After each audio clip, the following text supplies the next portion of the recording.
नमस्कार प्यारे भाइयों बहनों, कैसे हैं आप लोग। फाइनली एसएससी जीडी अर्थात सीएपीएफ में वैकेंसीज आ चुकी हैं। चूंकि एक हफ्ते पहले खबर आई थी कि भाई एसएससी जीडी की वैकेंसी है, 27 तारीख को खबर आई थी ना, 27 तारीख से फॉर्म भरेंगे।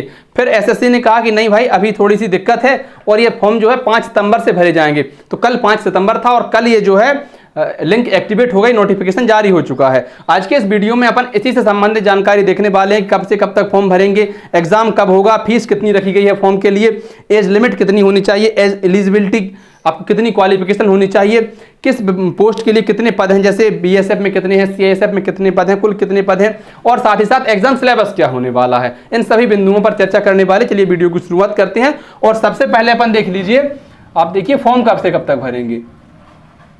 अगर हम फॉर्म की बात करें तो 5 सितंबर अर्थात 5/9/24 से कल से ही साइट एक्टिवेट हो गई है और ये फॉर्म भरे जाएंगे आपके 14 अक्टूबर तक। माफी चाहूंगा, मुझे 10 अक्टूबर याद था। 14/10/24 तक। कब से कब तक फॉर्म भरे जाएंगे तो 5 सितंबर से 14 अक्टूबर तक आपके फॉर्म भरेंगे। और देखिए प्यारे भाइयों, वैसे कहने को तो 1 महीने से ज़्यादा का समय है, पर आप इस भरोसे में ना बैठे रहें क्योंकि एसएससी की साइट जो है लास्ट में अंतिम समय में दिक्कत करने लगती है। तो जरूरी ये है कि आप अतिशीघ्र अपना फॉर्म भर दें, क्योंकि फॉर्म तो भरना ही है, बाद में क्या दिमाग लगाना कब तक फॉर्म भरेंगे, कब साइट चलेगी। फॉर्म भर रहे हैं, फॉर्म भर दें अतिशीघ्र। और इसके आगे देखिए आप फीस कितनी है, क्योंकि फीस का ही बड़ा भारी महत्व होता है। तो भैया जो जनरल कैटेगरी के हैं अभ्यर्थी, जनरल, ओबीसी और ईडब्ल्यूएस के मेल अभ्यर्थी पुरुष कैंडिडेट जो हैं, आपसे 100 रुपये फीस लगनी है। कितनी लगनी है फीस?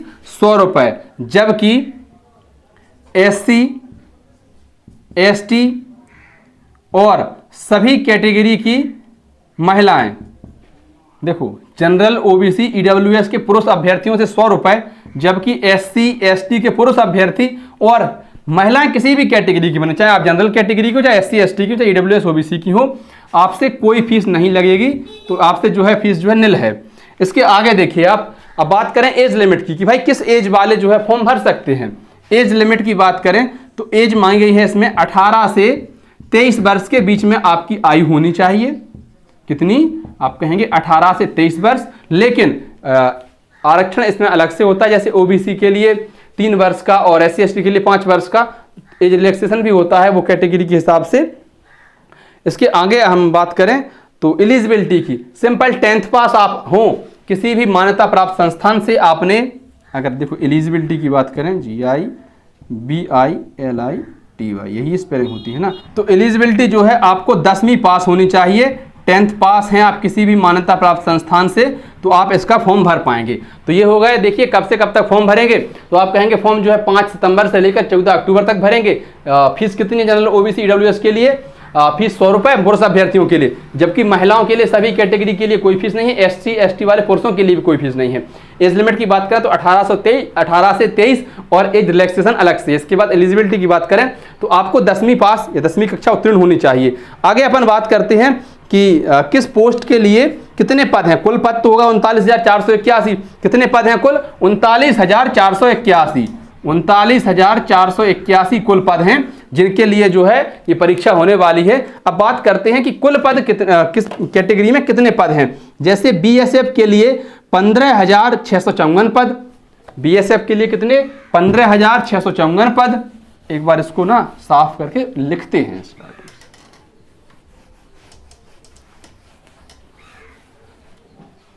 देखो भाई,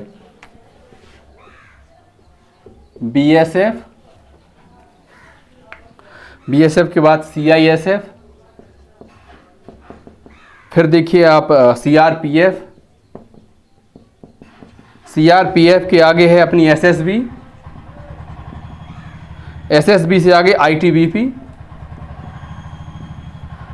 आईटीबीपी के बाद असम राइफल्स एआर, और असम राइफल्स के बाद एसएसएफ, एसएसएफ के बाद एनसीबी। अब देखिए इनकी पदवार अपन देखते हैं कि किस कैटेगरी में या किस पोस्ट के लिए कितने पद हैं। तो भैया बीएसएफ के लिए जो कुल पद हैं वो है 15,654 पद। 15,654 654 पद कुल के लिए है, बॉर्डर सिक्योरिटी फोर्स अर्थात बीएसएफ के लिए। इसके बाद देखिए सीआईएसएफ अर्थात सेंट्रल इंडस्ट्रियल सिक्योरिटी फोर्स, केंद्रीय औद्योगिक सुरक्षा बल, इसके लिए 7,145। अब आपकी जिसमें रुचि हो उसको आप प्राथमिकता दें कि भाई हमें तो बीएसएफ चाहिए सब पहले पर, या हमें सीआईएसएफ चाहिए, हमें सीआरपीएफ चाहिए, जिसमें भी आपकी रुचि हो आप उसको प्राथमिकता दें। फॉर्म भरने में आपको प्राथमिकता दर्शानी पड़ेगी। इसके बाद देखिए सीआरपीएफ अर्थात सेंट्रल रिजर्व पुलिस फोर्स, 11,541 पद इसमें है, 11,541 पद कायम है सीआरपीएफ या सेंट्रल रिजर्व पुलिस फोर्स में। इसके बाद देखिए एसएसबी सशस्त्र सीमा बल जो है इसमें 819 एसएसबी में। ITBP Indo Tibetan border police, इसमें है 3017 पद, 3017 पद। असम राइफल्स में है एआर में 1248 पद। एसएसएफ जो है सेक्रेटरिएट सिक्योरिटी फोर्स, इसमें 35 पद हैं। और एनसीबी, अच्छा एनसीबी और एसएसएफ की कट ऑफ भी हाई जाती है हमेशा। इसमें कितने पद हैं? 22 पद हैं। तो ये कुल मिलाकर जो कुल पद हो रहे हैं 39,481 कुल पद हैं जिनके लिए यह परीक्षा होने वाली है। मैंने कहा ना कि जब आप फॉर्म भरें तो इस बात का ध्यान रखें कि आपको क्या चाहिए। अब भाई आप किसी की रुचि हो सकता है सीआईएसएफ में हो, वो चाहता है एयरपोर्ट पर तसल्ली से नौकरी करें, तो सीआईएसएफ आप प्राथमिकता दे सकते हैं। किसी को सीआरपीएफ चाहिए, किसी को एसएसबी चाहिए, जिसको जो चाहिए आप उसको प्राथमिकता दीजिए।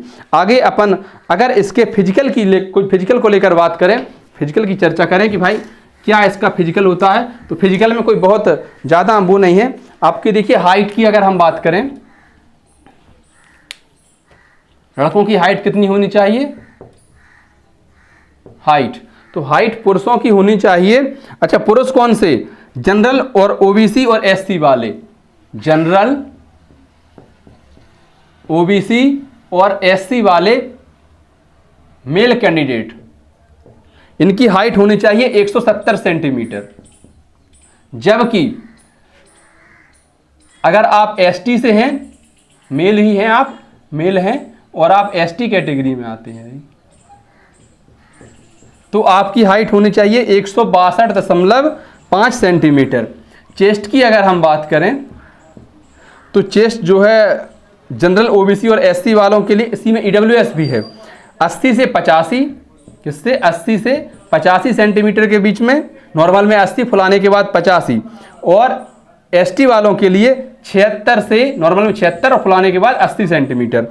रनिंग की बात करें तो 5 किलोमीटर 24 मिनट में है दोनों को ही, मतलब लड़कों को सभी कैटेगरी में, चाहे किसी भी कैटेगरी में बने रहे आप, 5 किलोमीटर कायम में कितने समय में? 24 मिनट में। 5 किलोमीटर की आपको दौड़ करनी है 24 मिनट में। अब बात करते हैं महिलाओं की, तो देखिए फीमेल, अगर आपकी हाइट की बात करी जाए तो वही है जनरल, ओबीसी, ईडब्ल्यूएस और एससी। इन महिला अभ्यर्थियों की हाइट होनी चाहिए 157। और अगर आप एसटी कैटेगरी की महिला हैं तो आपकी हाइट होनी चाहिए 150। इसके आगे देखिए रनिंग की अगर हम बात करें तो सभी कैटेगरी में 1600 मीटर, मतलब 1.6 km 8.5 मिनट में, 8 मिनट 30 सेकंड में आपको दौड़ना है। तो ये हो गया फिजिकल का स्टैंडर्ड कि आपको क्या चाहिए, हाइट कितनी चाहिए। हाइट, इसकी जब भी हाइट की बात होती है मुझे बहुत कुछ याद आ जाता है। हमारे यहाँ पर शिवपुरी एक पड़ोसी जिला है, जब हमारी उम्र 18 पार हुई थी, पहले कैसी भर्ती होती थी यही जीडी वाली, कि पहले फिजिकल होता था, उसके बाद जो है फिर पेपर होता था। तो फिजिकल आपको पास करना है। हमने पहली बार फॉर्म भरा, पहुंच गए। अब हाइट तो 170 नहीं थी तो क्या करें, दरवाजे से वहीं थी कि आप अगर इसमें से निकल गए तो आप जो है डिस्क्वालीफाइड हैं और आप इसमें अड़ गया, आपका सर लग गया, आप जो है इसको पार कर गए तो आप जो है दौड़ के लिए शामिल किए जाएंगे। तो हमने कहा कि यार 70 तो हाइट नहीं है, तो क्या किया जाए, एसटी वाले लाइन में हम लग गए। पता नहीं उसे कैसे समझ में आ गया, तो बोला तुम्हारा क्या कैटेगरी है? तो मैंने कहा सर रोहित निरंजन। बोले कैटेगरी क्या है? बहुत गुस्से में उसने कहा कि कैटेगरी क्या है? हम पकड़ गए। तो हमने कहा कि भाई ओबीसी है।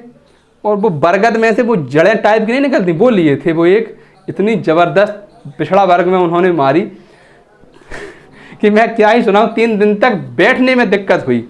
उसके बाद मैंने कभी ये लिखित, जब से बाद में फिर लिखित परीक्षा होने लगी पहले, लेकिन मैंने कभी इसका फॉर्म भरा ही नहीं, मैं इसके आसपास से भी नहीं निकला। आगे हम इसके सिलेबस को लेकर बात कर लेते हैं। भैया इसका सिलेबस क्या रहने वाला है।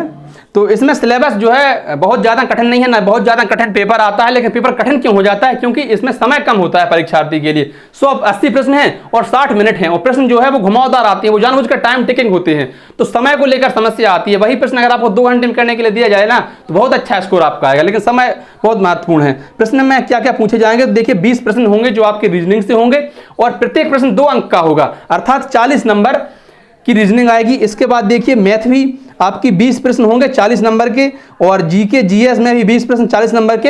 हिंदी या इंग्लिश में से आपको एक विषय चुन सकते हैं, जिसे हिंदी पसंद वो हिंदी चुन ले, जिसे अंग्रेजी पसंद वो अंग्रेजी चुन ले, दोनों में से कोई एक विषय। 20 प्रश्न 40 नंबर की, कुल मिलाकर 80 प्रश्न आपके सामने होंगे, और 160 नंबर की यह परीक्षा होगी। और प्रत्येक नकारात्मक प्रश्न के लिए जो है ऋणात्मक मूल्यांकन भी होगा। अगर आप गलत उत्तर देते हैं किसी जवाब का, किसी प्रश्न का, तो आपको जो है खामियाजा भुगतना पड़ेगा, आधा नंबर आपका कटेगा, अर्थात 1/4 की माइनस मार्किंग भी इसमें दे रखी है। तो टाइम को लेकर आप बहुत ज़्यादा समस्या होती है। टाइम के लिए आप जरूरी है कि प्रैक्टिस सेट लगाएं, बहुत ज़्यादा प्रैक्टिस सेट लगाएं, कम से कम। जैसे जनवरी फरवरी में ये परीक्षा होनी है, इसमें संभावित तिथि दे रखी है कि जनवरी फरवरी में ये परीक्षा होगी, तो आपको कम से कम, जैसे अभी सितंबर अक्टूबर नवंबर दिसंबर जनवरी 5 महीने का समय है, 5 महीने अर्थात 150 दिन, तो आप ये समझ कर चलिए कि 150 पे ही प्रैक्टिस सेट आपको लगाने हैं। 150 प्रैक्टिस सेट अगर आपने कायदे से लगा लिए, तो फिर आप जो है आपके समय जो बहुत बेहतर हो जाएगा, और आपका टाइम बचने ही लगेगा। हिंदी जीएस में 3 मिनट 4 मिनट लगने चाहिए दोनों में, 40 प्रश्नों में, तब तो बात है। और जब आप इतना समय इसमें देंगे, अगर इसमें आप ज़्यादा समय देंगे, तो जाहिर है कि आप मैथ रीजनिंग नहीं कर पाएंगे, प्रश्न छूट जाते हैं फिर। धन्यवाद प्यारे भाइयों बहनों, वीडियो आपको अच्छी लगी हो तो वीडियो को लाइक कर दें, अपने अन्य साथियों तक साझा कर दें, और अगर आप चैनल पर नए हैं तो हाथ जोड़कर निवेदन है अपने इस छोटे भाई के चैनल को सब्सक्राइब जरूर कर दें। बहुत बहुत आभार, बहुत बहुत धन्यवाद, जय हिंद।